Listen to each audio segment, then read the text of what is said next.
পূর্ব সুন্দরবন বন বিভাগের চাঁদপাই রেঞ্জের বৈদ্যমারী টহল ফাঁড়ির অভিযান চালিয়ে ১৪০ কেজি অবৈধ কাঁকড়া জব্দ করেছে বন বিভাগ। ১০ জানুয়ারি রবিবার গভীর রাতে এই অভিযান পরিচালনা করা হয়। বৈদ্যমারী টহল ফাঁড়ির ভারপ্রাপ্ত কর্মকর্তা অসিত কুমার পালের নেতৃত্বে বনরক্ষীরা রাতভর ব্যাপক অভিযান পরিচালনা করেন। এই সময় জয়মনি এলাকা থেকে অবৈধ কাঁকড়াগুলো গাড়িতে করে নিয়ে যাওয়ার সময় বৈদ্যমারী বাজার এলাকা থেকে কাঁকড়া সহ ৩ জনকে আটক করে বন বিভাগের সদস্যরা।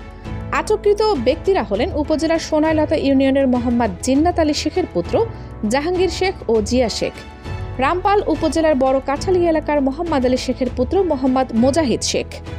দেশ দর্পণ নিউজ, দেশের সাধারণ জনগণের সংবাদ মাধ্যম। আপনার সংবাদ এবং বিজ্ঞাপন প্রচারের জন্য যোগাযোগ করুন স্ক্রিনে দেখানো হোয়াটসঅ্যাপ নম্বরে। বৈদ্যমারী টহল ফাঁড়ির ভারপ্রাপ্ত কর্মকর্তা অসিত কুমার পাল জানান, আমরা গভীর রাতে বনের অভ্যন্তরে অভিযান পরিচালনা করি। এ সময় আমাদের কিছু কর্মী বৈদ্যমারী বাজার থেকে অবৈধভাবে আহরণ করা ১৪০ কেজি কাঁকড়া জব্দ করা হয়েছে।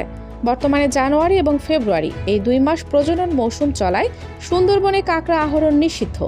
সরকারি এই নিষেধাজ্ঞা অমান্য করে যারা বনের সম্পদ আহরণ করছে তাদের বিরুদ্ধে আমরা কঠোর অবস্থানে রয়েছি। সুন্দরবন ও সুন্দরবনের বন্যপ্রাণী রক্ষায় বন বিভাগের এই সকল অভিযান সবসময় অব্যাহত থাকবে। চাঁদপাই স্টেশন অফিসার মোহাম্মদ রবিউল ইসলাম বলেন, আটককৃতদের বিরুদ্ধে বন আইনে মামলা দায়ের সহ কঠোর আইনানুগ ব্যবস্থা গ্রহণ করা হবে।